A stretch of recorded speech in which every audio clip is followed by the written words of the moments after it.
Saudara-saudari yang dikasihi oleh Tuhan Yesus Kristus, selamat berjumpa kembali dalam program Arus Hayat Voice. Dalam kesempatan ini, saya akan menyampaikan firman Tuhan dengan judul Jangan Marah. Pembacaan Alkitab kali ini diambil dari Injil Matius pasal 5 ayat 22 yang berbunyi, "Setiap orang yang tanpa alasan marah terhadap saudaranya harus dihukum."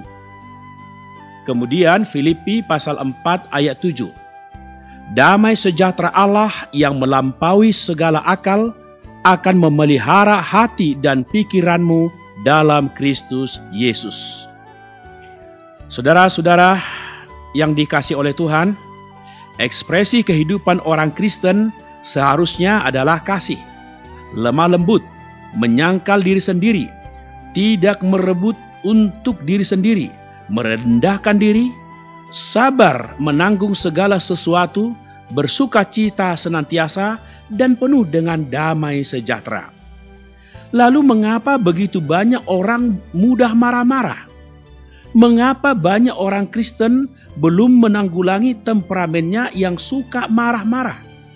Kalau masalah ini tidak dapat dibereskan dengan baik, kita tidak bisa menjadi orang Kristen yang baik. Mudah marah-marah tidak sesuai dengan ekspresi orang Kristen. Bagian emosi manusia yang paling halus adalah kasih. Bagian emosi manusia yang paling kasar adalah marah-marah. Untuk itu, begitu seseorang percaya Tuhan Yesus, ia harus segera membereskan sifat mudah marahnya. Jika sampai bertahun-tahun sifat mudah marahnya masih tetap sebelum ia percaya Tuhan Yesus, ini sangat disayangkan dan sangat tidak memuliakan Tuhan.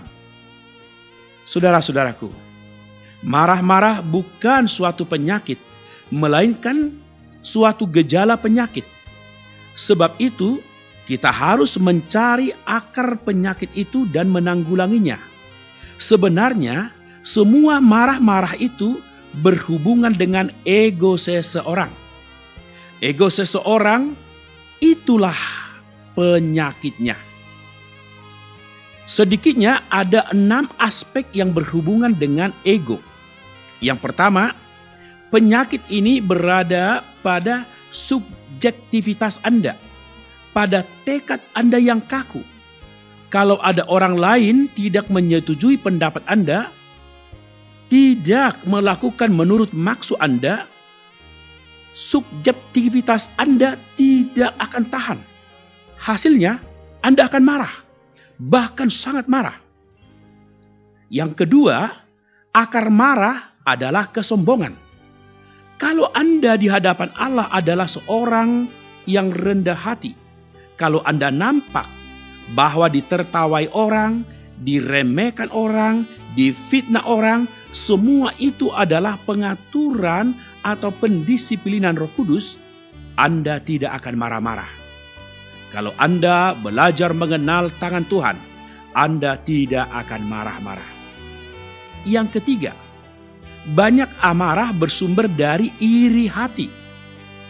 Kalau Anda meninggikan diri sendiri dan Anda bertemu dengan seorang yang berbuat lebih baik daripada Anda, yang mendapatkan promosi yang lebih tinggi daripada Anda akan marah.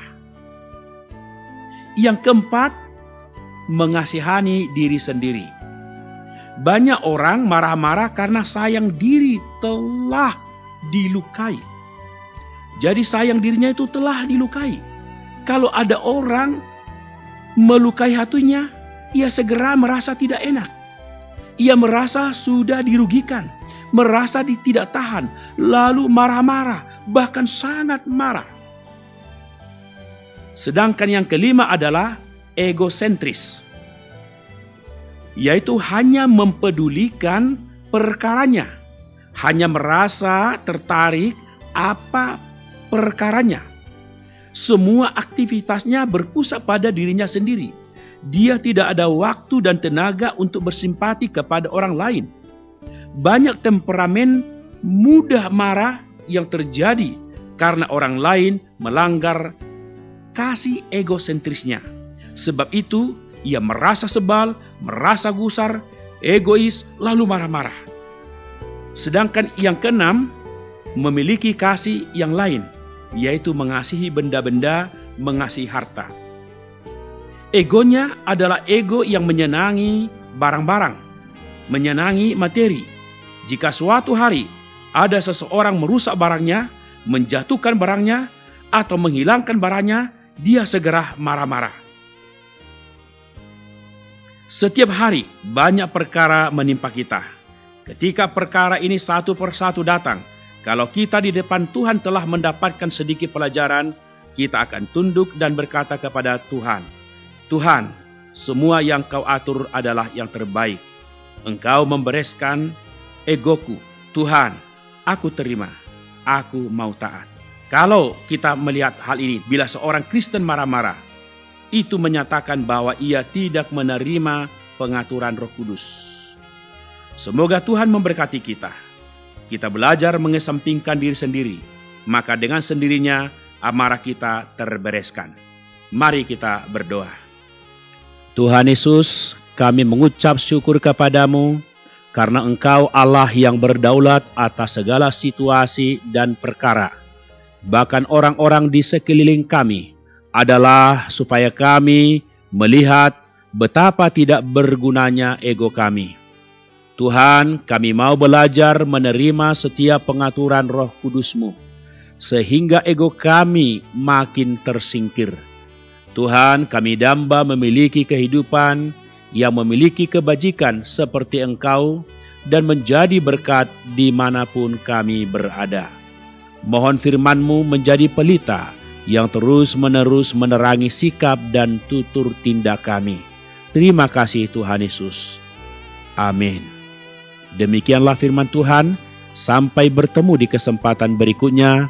Tuhan memberkati, kasih karunia-Nya menyertai kita. Amin.